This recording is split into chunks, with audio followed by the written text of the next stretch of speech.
The topic of our discussion today is the Torah's rules for how to deal with the enemy, with a particular addendum. I'm framing it specifically as an addendum, but we will, Be'ezrat Hashem, be getting to this in the last part of the discussion, especially so-called non-combatants, such as women and children. Obviously, this discussion hinges on multiple strata of Torah study. First and foremost, the halacha. That is, as we've noted in other contexts, while we can speak about Jewish philosophy from now until further notice, ultimately, any philosophy grapples with a set of givens, and for us, most essentially, what is given is the Torah, which is given. And that is why we're going to be focusing upon a source-based discussion and striving to understand on as deep and demanding a plane what the message of the Torah is, both in terms of the practical imperatives of halacha and in terms of an understanding of those imperatives as well. So it is on that note that I'd like to embark upon our discussion, dafka, with a citation from the Sedra that we read yesterday in Parashat HaShavua. At the beginning of the 5th chapter of Bereshit, Zeh Sefer Toledot Adam biyom bero Elokim Adam bitmut Elokim asa oto. This affirmation that this is the book of the generations of man, and implicitly we're referring to the entire Torah here. On the day upon which God created man, he endowed him with divine likeness.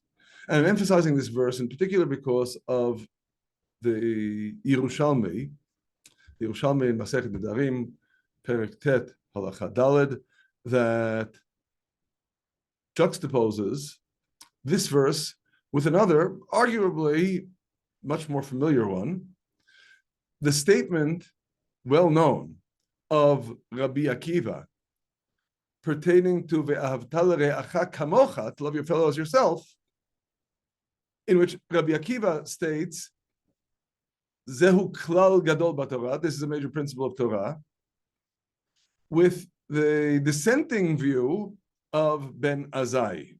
Ben Azai cites the verse we just cited. That is, this is the book of the generations of man, specifically on the day upon which God created man, he endowed him with this divine likeness. That this, says Ben Azai, is a more fundamental principle than Ve'ahavta l're'acha kamocha. How do we understand the nature of the dissension? Simply put, on the one hand, Ve'ahavta l're'acha kamocha has an asset that Zeh Sefer Toledot Adam doesn't have. Namely, it is explicitly prescriptive. It's telling you to do something. Whereas the verse that Ben Azai cites is descriptive, not prescriptive. And if we ask ourselves, why then would Ben Azai give preference to it? So the Korban Ha'edah on the Yerushalmi presents two answers. First, the obvious universalism implicit in this verse. Ve'ahavta l're'acha kamocha applies to your fellow members of the nation of Israel. Whereas the verse from Parashat Bereshit makes no reference, of course, at all to Israel. It is a universal statement, and it is the realization that you need to apply that probity with respect to your fellow man to all of your fellow men, not only Israel.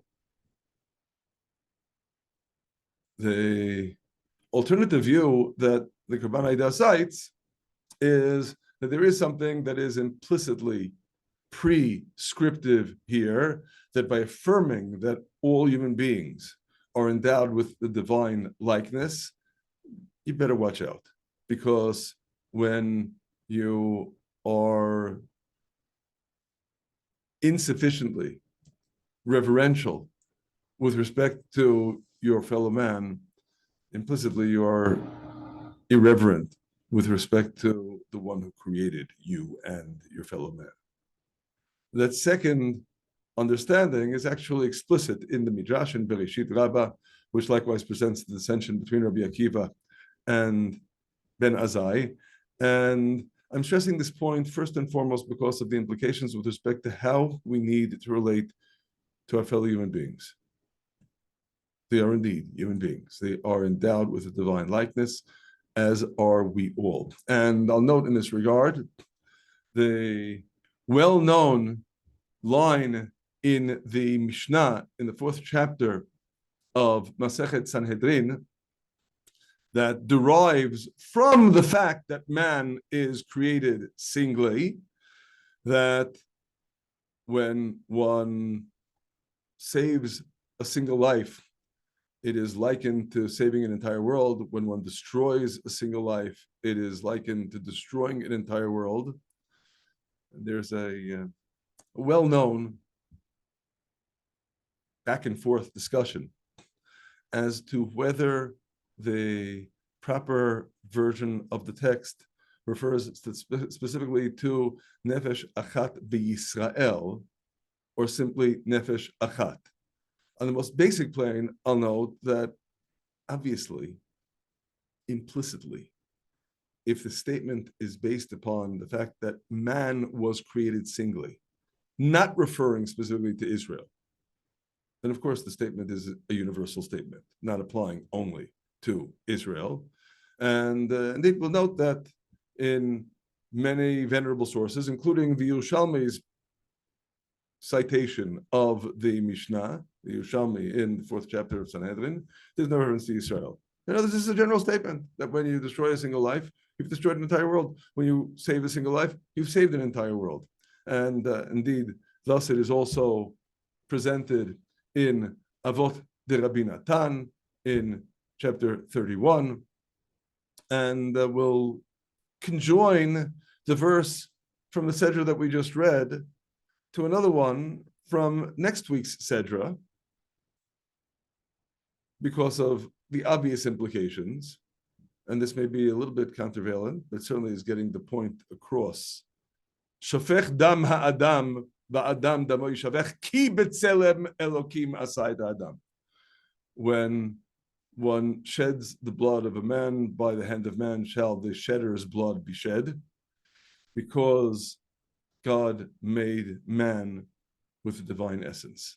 And of course, famously, the Mishnah in the 3rd chapter of Avot, citing this verse, states, and it is Rabbi Akiva who is the author of the exposition, Chaviv Adam shenivra b'tzelem, chiba yetera nodat lo shenivra b'tzelem, shema b'tzelem elokim asai Adam.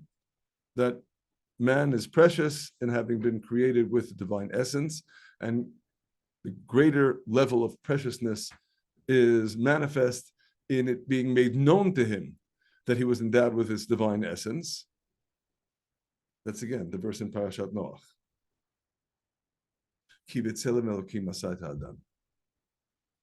And of course, in the context, it should be clear that in the give and take of this discussion, we gave and we're taking. In other words, on the one hand, indeed, there is that message of universalism as affirmed in all of humanity having been endowed with the divine essence, and simultaneously the prescriptive level. You can void that imprint of divinity, and the most heinous crime that voids it is murder. And while we should indeed affirm, there is some discussion at this point, but undoubtedly the pshat of Rabbi Akiva's statement in the Mishnah in Avot pertains to all of humanity. Simultaneously, we recognize the message then that all of humanity is endowed most essentially. That imprint of divinity makes us responsible human beings. We can choose. We could choose to save lives. We can choose to destroy lives.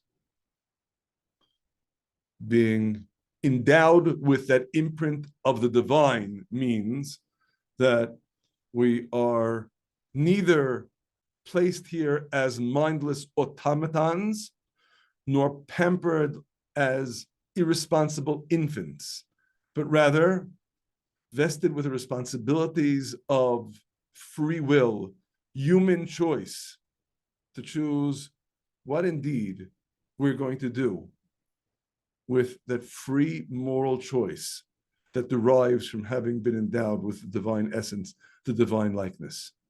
If you will, the message reiterated relentlessly in the Torah, perhaps most definitively in Parashat Nitzavim,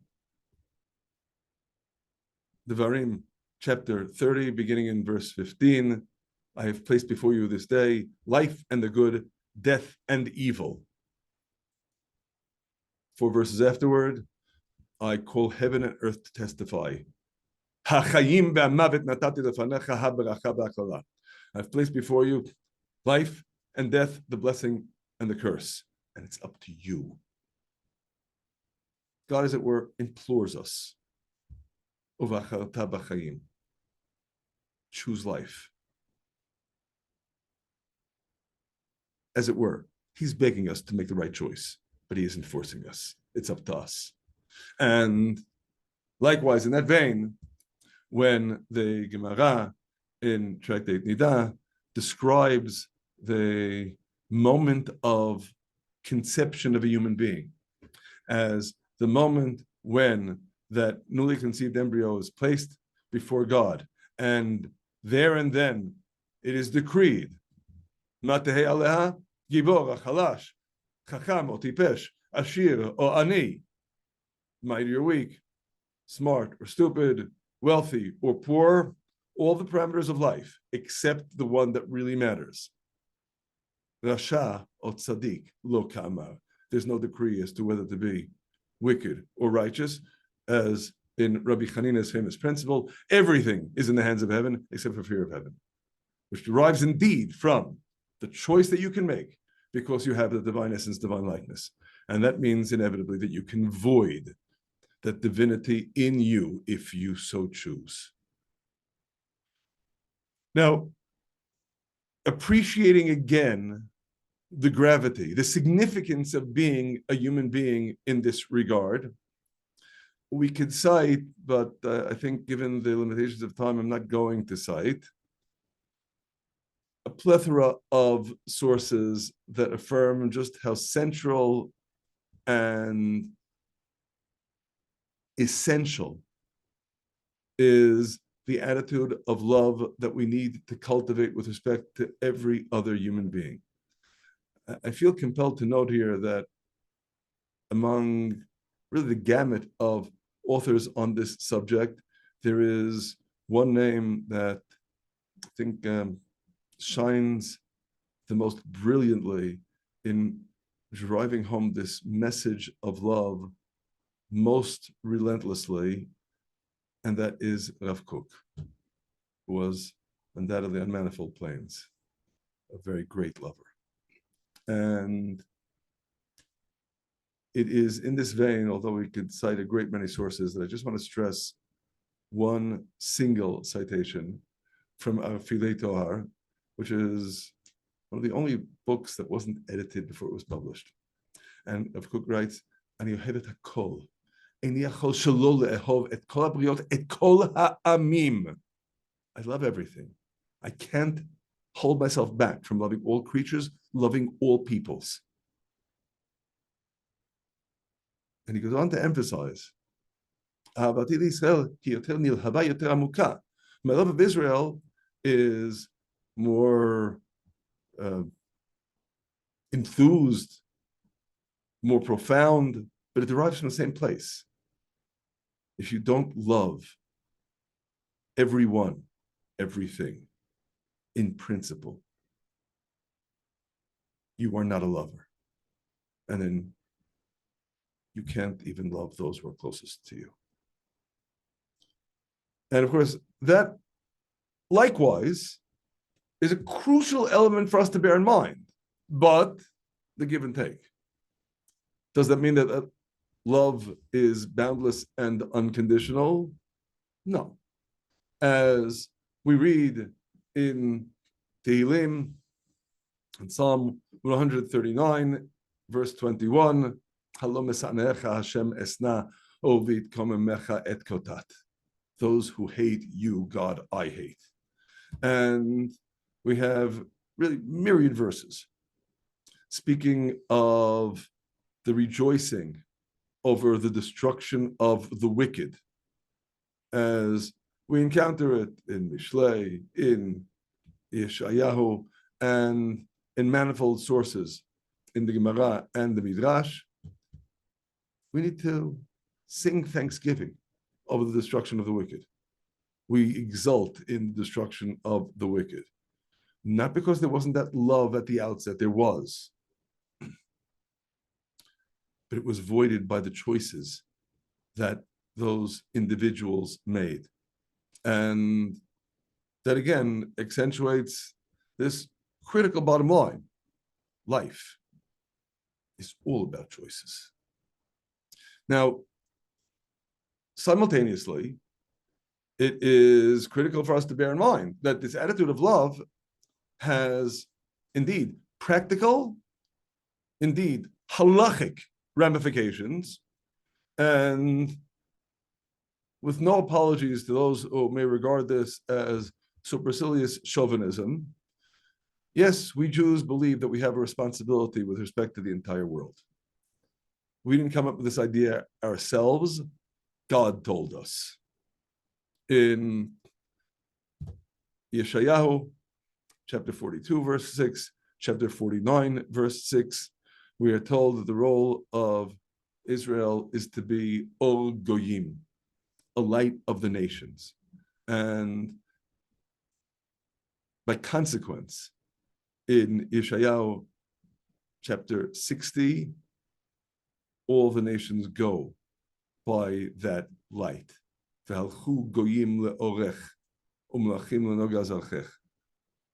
Nations go by your light, kings by the gleam of your shining.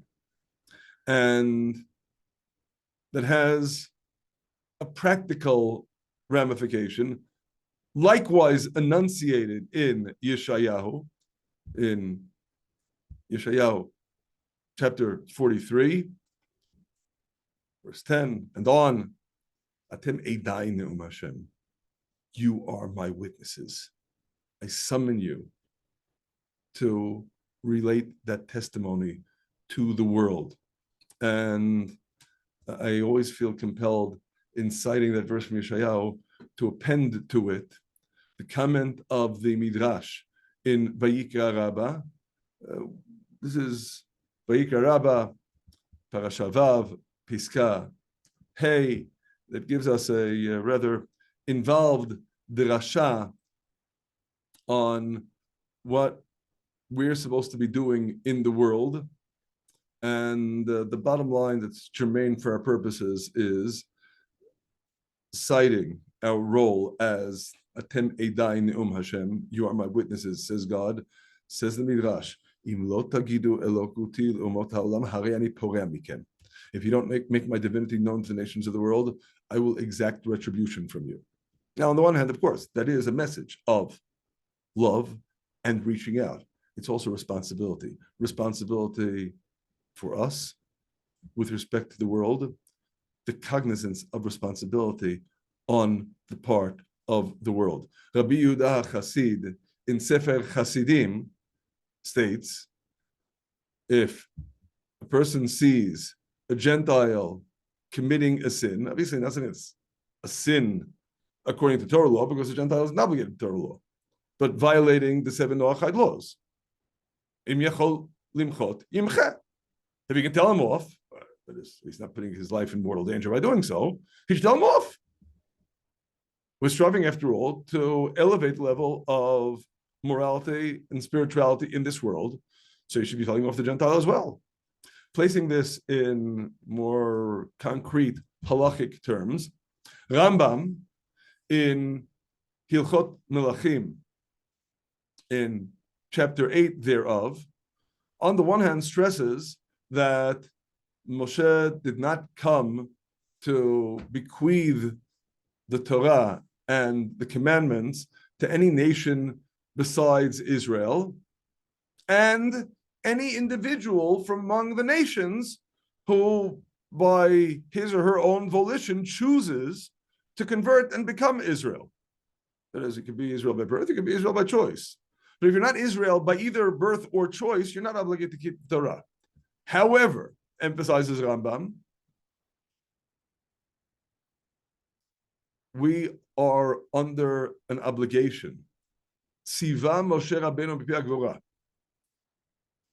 Moshe conveys to us the divine imperative. Lachuf et kol ba'ei ha'olam lekabel mitzvot shenitztavu b'nei Noach. To, if necessary, coerce all people in the world to keep the Noachide laws. And that imperative has teeth. Says Rambam, Kol mi shelo yikabel yihareg. Someone who refuses to keep the Noachide laws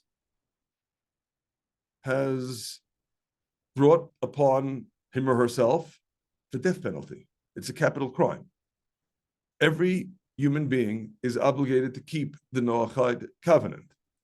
Now, there is, admittedly, a dissension among the early rabbinical authorities with respect to whether this is a categorical imperative vis-a-vis all nations or only all nations that are residing in our midst. Rambam's position is, as long as we have the wherewithal to enforce keeping the Noachide covenant, we are duty-bound to do so. This isn't in order to lord it over the nations of the world.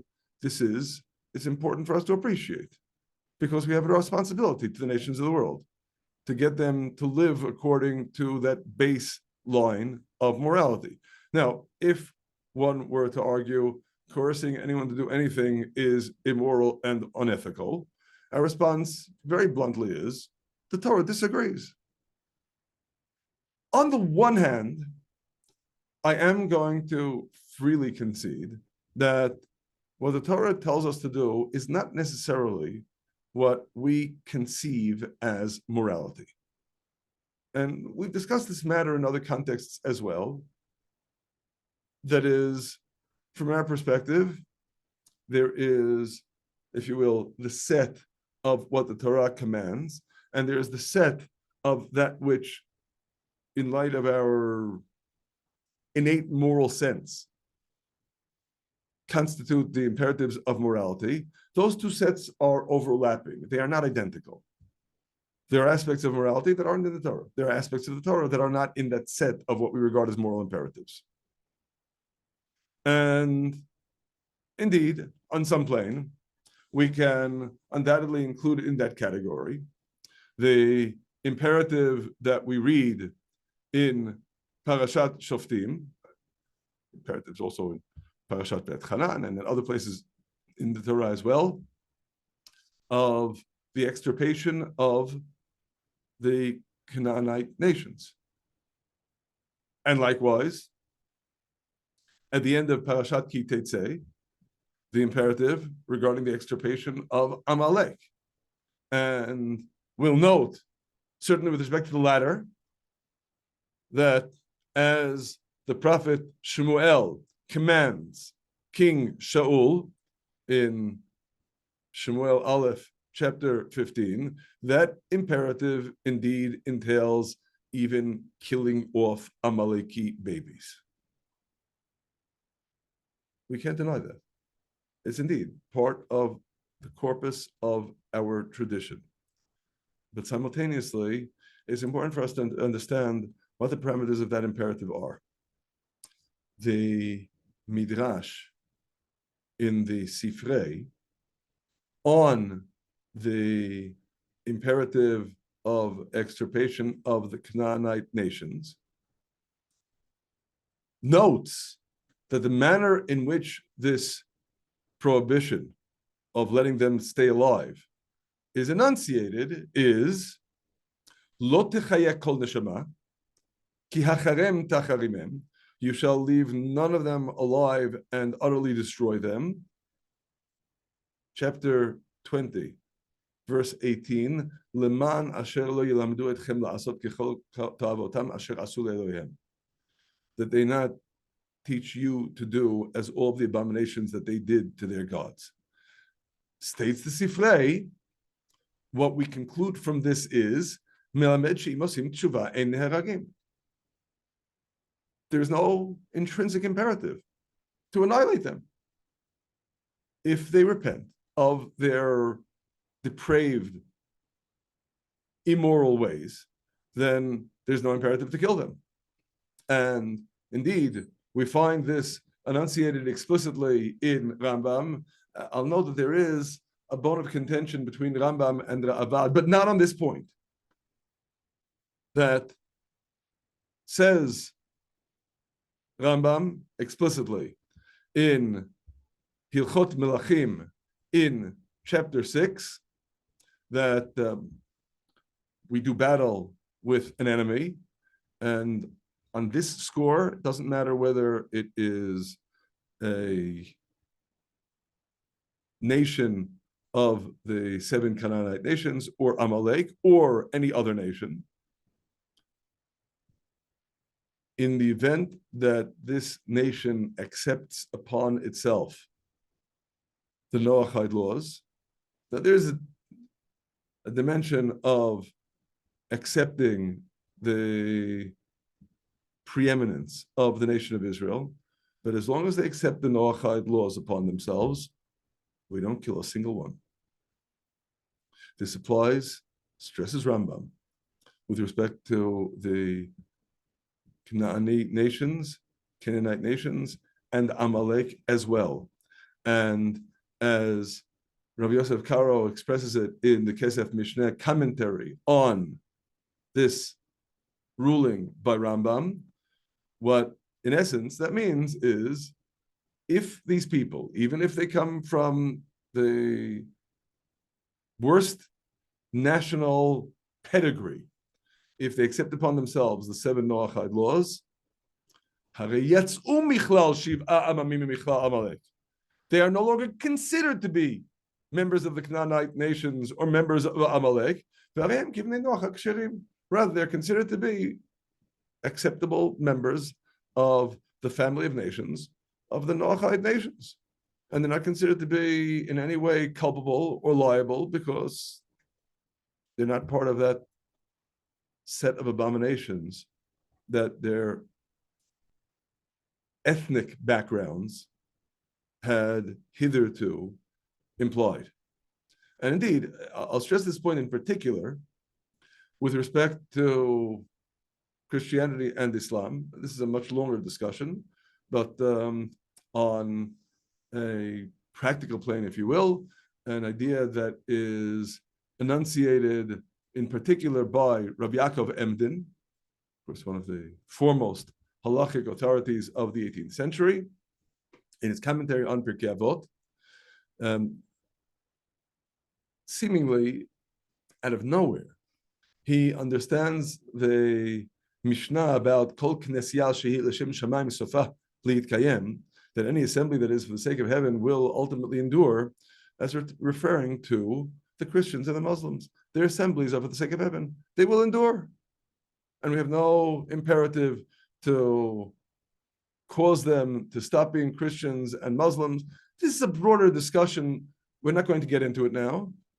But the premise of Rabbi Yaakov Emden is they aren't considered to be in any way pagan or idolaters. And on the contrary, that there's nothing that precludes the Christian and the Muslim from being righteous members of humanity through the means of their religions.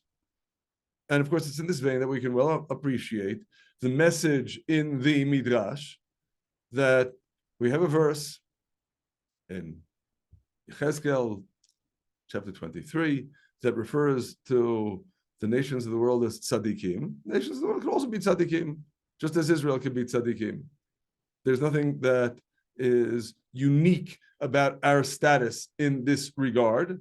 And indeed, it's in this vein that we have ample sources among our commentators stressing the point there is nothing at all that precludes the nations of the world from attaining that status of being considered tzaddikim, of being counted among the righteous, which is why it is accepted by veritably all of the commentators that Chasidei Umot Haolam yesh lehem chelek l'olam haba, the pious of the nations of the world have a share in the world to come. And as for the formulation in the Mishnah, Kol Yisrael yesh lehem chelek l'olam haba, that all Israel have a share in the world to come, the point of emphasis of Rav Yaakov Emden in a responsum commenting on the Mishnah, likewise Rav Yisrael Lifshitz in the Tiferet Yisrael commentary on the Mishnah, is this applies to Gentiles as well. This applies as long as one has the status of, as Rav Yaakov Emden expresses it, Stam Nochri, a run-of-the-mill Gentile, has a share in the world to come, just not Posh'im begufam, not the wicked among them. Likewise, the Tiferet Yisrael, even the intermediate of the nations of the world, have a share in the world to come.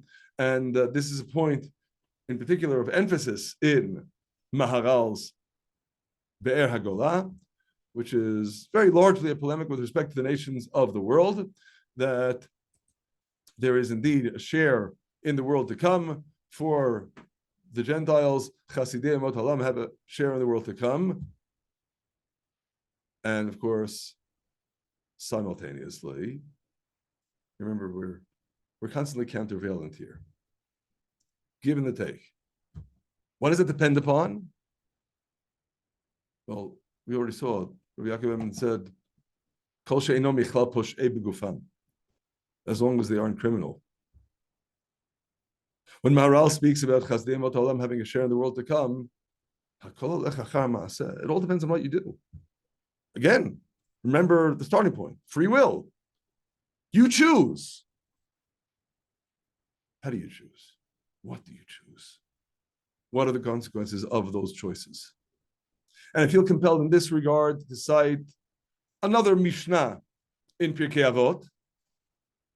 We've already intimated it to some degree in referring to those cardinal questions that are asked about the newly conceived embryo.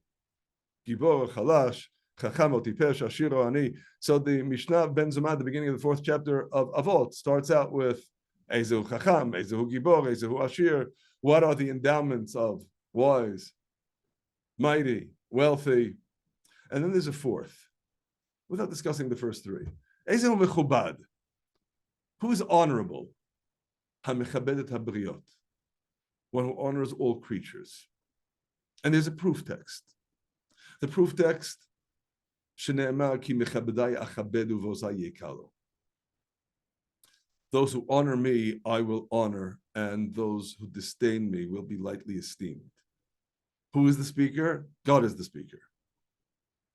And that is perhaps the crux of the issue in our considering what the Mishnah is telling us with respect to what it takes to be considered honorable. If you honor the rest of humanity, appreciating that all of humanity is indeed endowed with that divine essence, well, you're honoring God. And because you too are endowed with that divine essence, you have earned honor as a result. Who is honorable? He who honors all creatures. The term for creatures, is indeed a term that pertains to humanity, but if anything, it pertains to the lowest level of humanity. You honor all of humanity, not because they have anything going for them other than they're being creatures. They were created. Because you appreciate who their creator is. Well, he's your creator. You are entitled to honor as a result. And what if you don't? What if you don't honor humanity? You have voided the honor that would otherwise be your share as well. One who does not honor all of humanity is worthy of utter disdain, no honor whatsoever. And that too is an imperative with respect to our conduct. And this brings us more directly to the subject for our discussion this evening. I apologize if this has been an awfully long introduction, but now we're really getting to the crux of the issue. I'd like to begin that addressing of war with what we read in Melachim Aleph in chapter 20 with respect to the wars between Aram and the kingdom of northern Israel that came to a head under the reign of Achav. And there is a particularly important episode that has embedded in it a critical message that when, by consequence of the blasphemies of Aram, God granted Israel victory over them, and Ben-Hadad, the king of Aram, is forced to run for his life, and he's holed up in mortal peril. So his attendants say, well, you know, we've heard that the kings of Israel are Malchei Chesed. They're compassionate. They do kindness. It's interesting to note that despite the fact that Achav was not exactly a paragon of fidelity to Torah, that message of being a person of kindness was still inculcated in him as well. So let's try our luck, so to speak, and they go to Achav and they make an appeal to let Ben-Hadad off the hook, and Achav's response is, oh, he's still alive? He's my brother. And what is God's verdict for Achav for showing this compassion to Ben-Hadad, who was launching all those battles against Israel? I'm sure you're all familiar with the narrative. It's right there in chapter 20 that a prophet is sent to come to Achav in disguise, pretending to be someone who was told to watch over an enemy soldier and was derelict in his duty. And since he was told that failure to watch over the enemy would result in forfeiture of his life, he's appealing to Achav. What's going to be with me now? And Achav says, Ken mishpatecha ata charatzta. You've delivered your own verdict. You forfeited your life. And the prophet takes off his disguise, reveals himself to Achav, and his message to Achav is, thus says God, Ya'an shilachta et ish chermi miyad. You sent away the man who had been designated by me for destruction. By consequence, vayta nafshecha tachat nafsho You forfeited your life, you forfeited your people. As the Radak, Rav David Kimchi, in his commentary on this passage, chapter 20, verse 35, expresses it, he needed to realize that God, may be blessed, did not want that compassion, that no one would escape unscathed from the scoundrels of Aram, and by his showing compassion to Ben Hadad, what he did was not merely the antithesis of the divine expectation, but rather, as the Radak expresses it, when you show compassion upon the wicked, that is cruelty. Because after all, the consequence is going to be the ongoing war between the wicked and the righteous. You let them off the hook. You're guilty. The blood then becomes on your hands. We'll note that Rambam in God of the Perplexed emphasizes this point, that not executing judgment with the wicked isn't an act of compassion, it's an act of cruelty. And as the Radak notes, the exemplar of this phenomenon in Talmudic and Midrashic literature is none other than Shaul, King Shaul, who on the one hand has this compassion on Amalek. In the first book of Shmuel, in Perek Tetvav, he doesn't extirpate Amalek as he was commanded. And on the other hand, the same Shaul, just a few chapters afterward, does extirpate all of Nov, Ir HaKohanim, the city of priests. Because as the Midrash expresses it in Kohelet Rabbah, in Parasha Zayin, Kol mi shenasa rachaman bimkom achzari, sof shenasa achzari bimkom rachaman.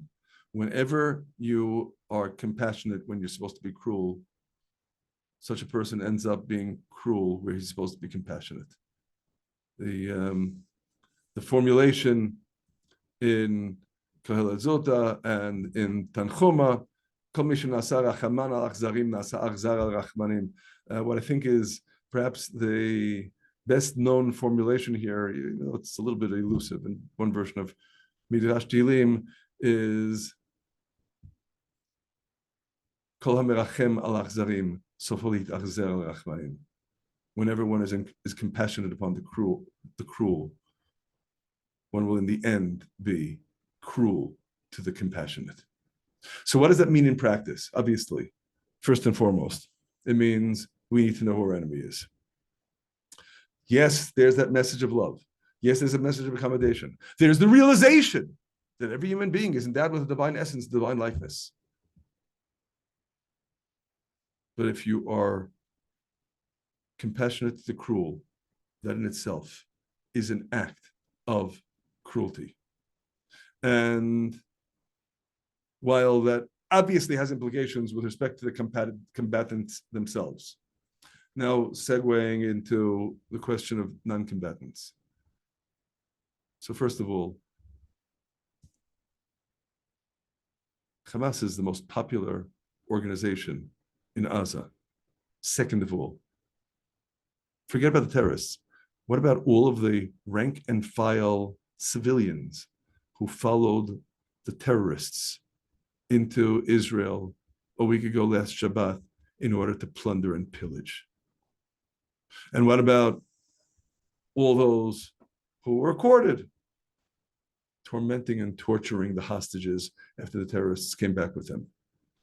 And what about simply the silence of not doing anything, even trying to get away from the terrorists, if you really dissented with what they were doing? But we know there's celebration in Gaza. when Jewish blood is spilled. One who is compassionate to the cruel ends up cruel to the compassionate. And I need to stress here, placing matters in a formal halachic context. When we read at the end of Parashat Shoftim of the mechanism of war, that you go to battle against the city, and the city does not make peace with you, and it does war with you, you bring it under siege, and when you vanquish that city, the rule of the Torah is v'hikita et kol zechurah lefi chavev.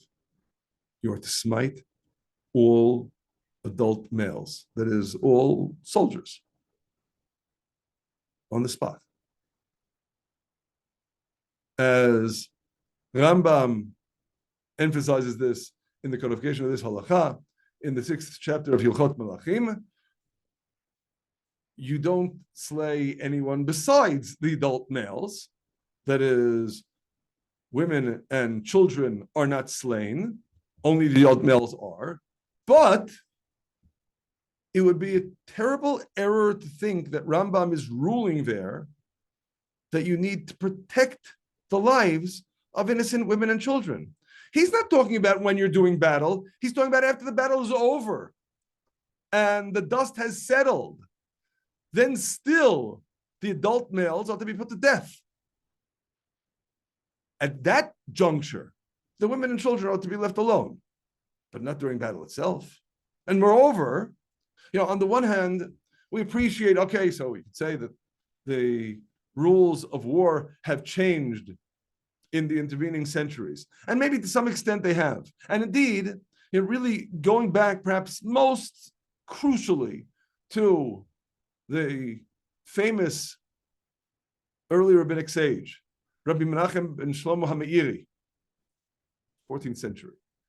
The Meiri established an extraordinary, crucial principle that everything the sages say about idolaters doesn't pertain to the formulation that he uses relentlessly in his Beit HaBechira is it doesn't apply to Ha'omot HaGedurot B'darkei HaDatot, the nations that are circumscribed in the ways of religion.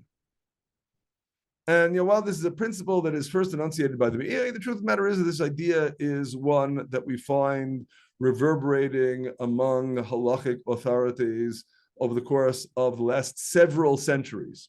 That is, to cite very swiftly the psak of Rabbi Moshe Hirsch Revkesh in Be'er HaGolah and Choshen Mishpat in chapter 266, the principle of how one is to treat the property of an idolater doesn't apply nowadays to the Gentiles in whose midst we live, because both theologically and ethically, critical, ethically, they aren't like the idolaters of the old days. They believe in the creator of the universe, and they have an ethical system.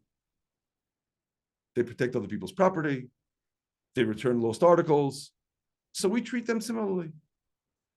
And likewise, the Maharatz Chayot emphasizes this point in his Tiferet Yisrael, explicitly invoking the Meiri that as long as a nation is circumscribed with the ways of religion, we don't treat them any differently than we would treat our fellow Jews, because they're respectful of the lives and property of other human beings. As a result, we have to treat them in a similar manner. And this is an idea that we find in particular enunciated among authors in the last century. Rav Baruch Halevi Epstein in the Torah Tmimah emphasizes this point. Rav Kook, in one of his letters, in Igrot Raya, letter 89 in the printed version, specifically emphasizes the position of the Meiri, and in particular, in this regard, he, if you will, translates this principle, Umot hagdurot b'darkei hadadot, nations circumscribed in the ways of religion, as referring to having a moral, ethical system, a universal moral code. And likewise, in this regard, perhaps a final germane author in this context, Rabbi Yitzchak Isaac Halevi Herzog, the first chief rabbi in the period of the State of Israel, who, basing himself also on the precedent of Rav Kook, addressing the question of allowing Gentiles to live in the land of Israel, rules that they have a status of, in effect, of Ger Toshav, because they subscribe to a moral code, because they are keeping the ethical system that serves as the linchpin for them not being considered idolaters. Okay, but what do we have to say after last Shabbat? After the carnage, the wanton, deliberate brutality. Okay, we're not dealing with the question of whether they are formally considered to be idolaters or not. You know, the consensus of most rabbinical authorities is that Islam is monotheistic and not considered to be a pagan religious system. Yeah, but it's also important for us to always emphasize here that if a person has a godly theology but godless deeds, we don't regard him as being redeemed by his godly theology. On the contrary, not only is he damned by his godless deeds, but the godly theology becomes all the more odious because it is a desecration of God's name that someone could act so bankrupt through invocation of God. And of course, it's inevitably critical for us to bear this in mind. That inevitably brings us to an additional dimension. The additional dimension, there are only two more dimensions that I really feel critical to share with you here. The additional dimension is what happens in time of war. That is, even with respect to the idolaters of the old days, the principle enunciated in the Gemara in Tractate Avodah Zarah was that with respect to idolaters, we don't go to great lengths to save their lives. We also don't do anything to kill them. That is, we don't have anything to do with them. Again, to the extent that someone becomes a keeper of the Noachide covenant, to the extent that someone subscribes to universal moral law, we do our utmost to save him. A Ger Toshav, a resident alien, we are duty bound to keep alive, to ensure that he is able to support himself and is kept alive, and so on and so forth. Not any question. But all of this falls by the wayside in time of war. That is, the Baraita in Tractate Sofrim in chapter 15 tells us, "Hatov shebe'ovdei kochavim b'shat milchama harog." An idolater in time of war, even the best among them, you kill because it's time of war. And indeed, it's in this vein that we should appreciate the message of the Tosafot, commenting on the aforementioned passage in Masechet Avodah Zarah that doesn't apply in time of war. Time of war is a different story. And as for what happens in a time of war, I stress the terminology in the Sifrei, the Midrash Halacha, on the imperative of Vitzarta Aleha. When you are doing battle with another nation and you bring them under siege, and this is, of course, of critical practical ramifications today. I'm quoting the Sifrei verbatim. Vitzarta Aleha af lehar'iva af lehatzmi'ah Af lehamita b'mitat tachluim. Put it under siege, to starve it, to thirst it, that they won't have any food and they won't have any water, and that they will die excruciating deaths. That's the language of the Midrash. In war, as in war. And it is indeed in this regard, we noted the position of Maharal previously in Be'er HaGolah, where Maharal emphasizes that we certainly treat reverentially all Gentiles who are among the pious of the nations of the world. He emphasizes that point. When it's a time of war, it's a different story entirely. The emphasis in our sources that it is precisely under such circumstances that showing any compassion is showing cruelty to our own brothers and sisters. That, inevitably, is a critical message for us to bear in mind. And yes, it pertains to non-combatants as well. But there's an additional dimension. This is my final message with respect to non-combatants. And this may be admittedly a more elusive dimension, but I think it's a critical one for us to bear in mind as well. And that is, there is such a thing, even without establishing guilt or formal culpability, of group responsibility. Group responsibility confers liability as well. You want an example? I'll give you a great example. It's a terrifying example, actually.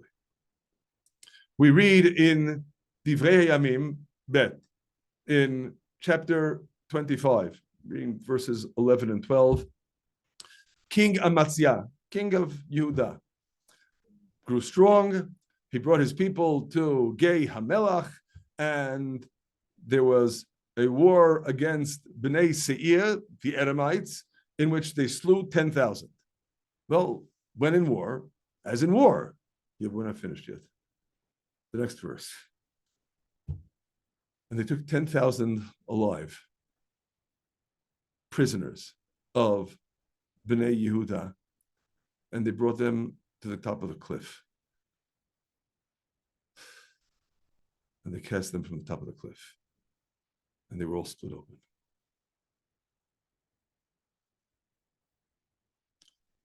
The Midrash in Eicha Rabbah, Ptichta Yud Daled, cites this verse and attributes, as it were, to God, saying, I never said you're allowed to do that with Gentiles. To bring them to the top of a cliff and throw them off a cliff. At that moment, said the Holy One, blessed be He, what are they doing here? Let them be exiled. Because they sinned, they were exiled. The Midrash tells you this crime was the reason for the exile. That's group responsibility. The ones who were exiled lived generations later. Yeah, but group responsibility spans centuries and includes those who are directly culpable and those who are not. If you're part of a group, you identify with a group, you bear responsibility for what the group does. If the group is criminal and you continue to be part of that group, you are criminal. If you don't repudiate the group, if you don't castigate the group, even at mortal danger, you are part of the group. You bear the consequences. That, likewise, is critical. Now, I'll note on a different and perhaps on some plain similar level, Ramban famously, in his commentary on Parashat Lech Lecha, 2 weeks hence, comments on our Holy Mother Sarah's affliction of Hagar, that our mother sinned here. Chat'a imenu bi'inui hazeh. And Abraham also sinned because he let her do it. And that's the reason, says Ramban, that to this day, the descendants of Hagar, Yishmael, continue to afflict and torture the descendants of Abraham and Sarah with all manner of torture. All that we learn from this is God has his ledgers and he balances his books. And if you're part of a group, if you regard yourself as a beneficiary of the assets of that group, you also bear responsibility for its liabilities. Bottom line, there is no one innocent. And just one final point that I need to make now that we've completed our discussion of sources. There is no more morally bankrupt doctrine than foisting upon us this claim that we are supposed to aim exclusively for military targets and no other. Excuse me. What kept the Cold War cold as opposed to hot thermonuclear war, a nuclear holocaust that would have eradicated all of humanity? Everyone knows the acronym, MAD, mutually assured destruction. What was the mutually assured destruction? Not that if the Soviets will attack the cities of the United States, that the United States will retaliate against the military installations of the Soviet Union, but rather they will level, pulverize the entire Soviet Union, and vice versa. That is the reason that each side was afraid to pull the trigger. If there would not have been that mutually assured destruction, that there's no such thing as non-combatant, at the very least on the level that we pay no attention to collateral damage, then all of humanity would have gone extinct 60 years ago. So let's do away with the supercilious, self-sanctimonious self-righteousness of those who tell us about so-called rules of war that have never been observed by anyone at war. We have an obligation when one is compassionate to the cruel, one is cruel to the compassionate. As one final postscript before we open up the discussion, I do feel compelled to make one last observation, and this is an idea. It's already enunciated in the Tosefta and the Gemara, but even more so among the commentators, when we read about the Ir Nidachat, the wayward city that we are likewise commanded to extirpate. The Torah tells us that if we do what we are charged to do, then L'man Yashuv Hashem Mecharon Apo, God's wrath will be reverted. And he will give you compassion and have compassion on you and increase you. And of course, the obvious redundancy. He will give you compassion and have compassion on you. Isn't it the same thing? No. He will have compassion on you. But he will also give you compassion. Because when you engage in the extirpation of the wayward city, you are liable to become inured to violence and lose your sense of compassion and become a cruel, vindictive person. But if you're doing it because of your obedience to God, then God will give you compassion and you won't become the cruel person that you might otherwise become. Our enemies indeed follow that slippery slope all the way to hell. We realize that we aren't like them, but not that we aren't like them because we're going to engage in obtuse acts of self-hatred and self-destruction. When we confront evil, we confront it to vanquish evil. And so we pray that our study in its own small way may contribute to that effort, bestow zechut, merit upon our holy soldiers to vanquish their enemies and utterly, utterly destroy them speedily before our eyes.